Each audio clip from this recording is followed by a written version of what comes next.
దేశవ్యాప్తంగా లింకులున్న సైబర్ మోసాల బిగ్ నెట్వర్క్ను హైదరాబాద్ సైబర్ క్రైమ్ పోలీసులు ఛేదించారు. ఆపరేషన్ ఆక్టోపస్ 2.0 పేరుతోటి 9 రాష్ట్రాల్లో 16 బృందాలతో సోదాలు నిర్వహించి సైబర్ క్రైమ్ కేటుగాళ్ల గుట్టురట్టు చేశారు.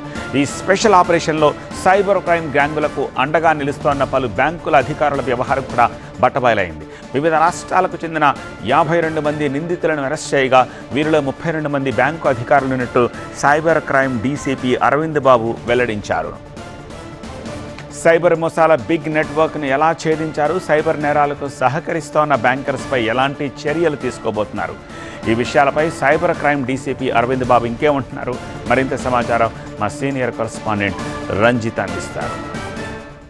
ఆపరేషన్ ఆక్టోపస్లో భాగంగా దేశవ్యాప్తంగా ఉన్నటువంటి భారీ సైబర్ క్రైమ్ నెట్వర్క్ని ఛేదించారు హైదరాబాద్ సైబర్ క్రైమ్ పోలీసులు. ప్రస్తుతం దీనిపై మనతో మాట్లాడడానికి cyber crime DCP Arvind Babu గారు మనతో ఉన్నారు. వారితో మాట్లాడతాం. సార్, ప్రధానంగా ఎంతమంది ఇందులో ఇన్వాల్వ్ అయ్యారు, ఎన్ని బ్యాంక్ అకౌంట్లను గుర్తించారు?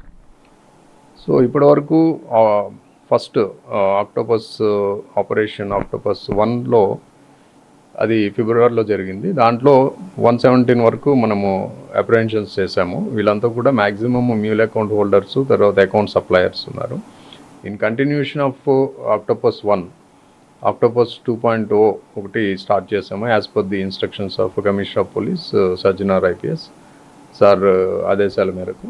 సో దీంట్లో మేము ఫస్ట్ ఏదైతే 151 అకౌంట్స్ మేము అనుకున్నాము ఫస్ట్ ఫేజ్లో, దాని కంటిన్యూషన్గా ఫర్దర్ యాక్షన్ పాత అరెస్టుల మీద నెక్స్ట్ ఫాలోఅప్ యాక్షన్లో ఇప్పుడు పార్ట్ 2లో మేము కొన్ని అరెస్టులు చేశాము.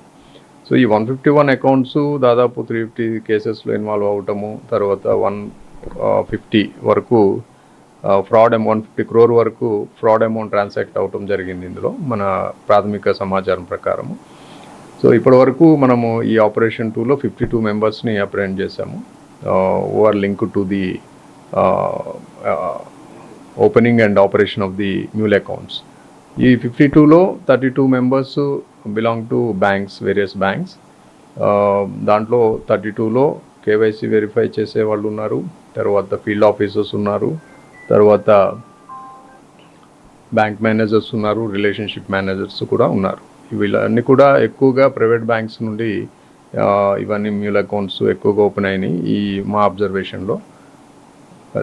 అంటే సార్, మీరు గతంలోనే ఆర్బీఐ గవర్నర్తో కూడా మాట్లాడారు. ఇక్కడ మ్యూల్ అకౌంట్లకు సంబంధించిన ఆడిషన్లో ఒక కోఆర్డినేషన్తో వెళ్ళింది. కానీ ఇక్కడ బ్యాంకు సిబ్బంది చాలా వరకు ఇలాంటి కేవైసీ అప్డేషన్ కావచ్చు, వీటన్నిటిని కూడా ఎలాంటి నిబంధనలు పాటించకుండా చేస్తున్నారు. సో ఇప్పుడు ఇలాంటి బ్యాంక్ సిబ్బంది అంటే దాదాపు 52 మంది మీరు చెప్తున్నారు కాబట్టి అలాంటి వారిపై ఎలాంటి చర్యలు తీసుకోబోతున్నారు? ఇప్పుడు ఆల్రెడీ అప్రెన్షన్స్ జరిగాయి కాబట్టి ఇంకా ఫర్దర్గా ఇది కంటిన్యూ అవుతుంది. సో మ్యూల్ అకౌంట్ అనేదే మెయిన్ ఆక్సిజన్ లాంటిది సైబర్ ఫ్రాడ్కి. మ్యూల్ అకౌంట్ లేకపోతే సైబర్ క్రైమ్ చేయడానికి అట్ ప్రజెంట్ ఉన్న సిస్టమ్ ప్రకారము జరగదు. సో మ్యూల్ అకౌంట్ని మేము నిర్మూలించాలి, కల్చర్ పోవాలి, అటువంటి ప్రాక్టీస్ ఉండకూడదు అనే దాంతో హైదరాబాద్ సిటీ పోలీసు దానికి కట్టుబడి ఉంది. సో దానిలో భాగంగా ఇప్పుడు బ్యాంక్ మేనేజర్స్, బ్యాంక్ ఎంప్లాయీస్ మీద కూడా మేము కఠినంగా చట్టపరంగా చర్యలు తీసుకుంటున్నాము. ఇది కంటిన్యూ అవుతుంది. సో విల్ఫుల్ నెగ్లిజెన్స్ అనేది కనిపిస్తుంది.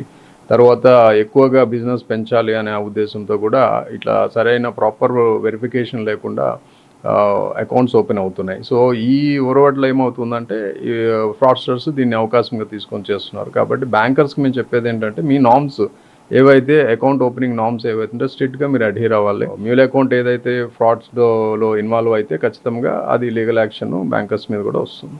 ఇది సైబర్ ఫ్రాడ్స్టర్స్ మ్యూల్ అకౌంట్లు తెరిచేటువంటి క్రమంలో బ్యాంక్ సిబ్బంది యొక్క నిర్లక్ష్యం కనిపిస్తుంది. బ్యాంక్ సిబ్బంది ఇలాంటి కేవైసీ అప్డేషన్ కావచ్చు, వారికి సంబంధించిన ఆడిషన్లో ప్రాపర్ నామ్స్ పాటించగలిగితే ఖచ్చితంగా వారిపై చర్యలు తీసుకుంటామన్నటువంటి విషయాన్ని మాత్రం cyber crime DCP Arvind Babu చెప్తున్నారు. కెమెరామెన్ బాలుతో రంజిత్, TV9 హైదరాబాద్.